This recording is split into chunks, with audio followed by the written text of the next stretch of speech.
आमच्या जिल्ह्यामध्ये एवढा बेकार पाऊस आणि अतिवृष्टी चालू आहे ना का लोकांच्या डायरेक्ट घरामध्ये पाणी घुसलेलं आहे आणि आपल्या रानातले विहीर आणि तळे बिळ्या फुटून जाऊ नये म्हणून आहे ना आज आपल्याला रानामध्ये जायचं होतं म्हणून 120च्या स्पीडने गाडी टाकली आणि एवढ्या चिखला पाण्याचं बी मी शूट करतोय म्हणजे किडा पहा माझ्या अंगातला.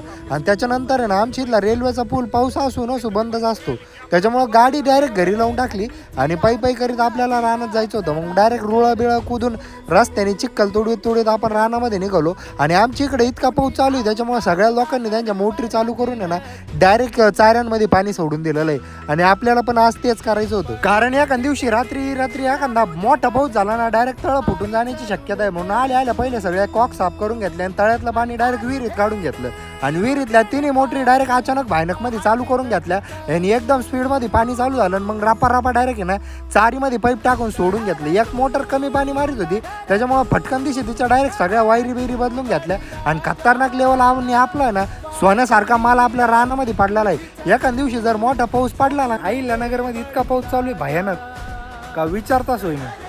आम्ही सध्या येलो अलर्टमध्ये आणि आपल्या एवढा सोन्यासारखा माल पडलेला आहे रानात.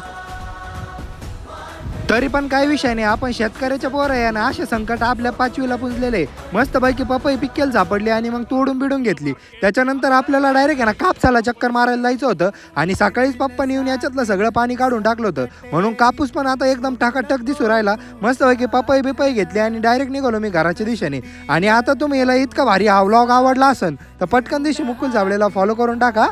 संपला विषय.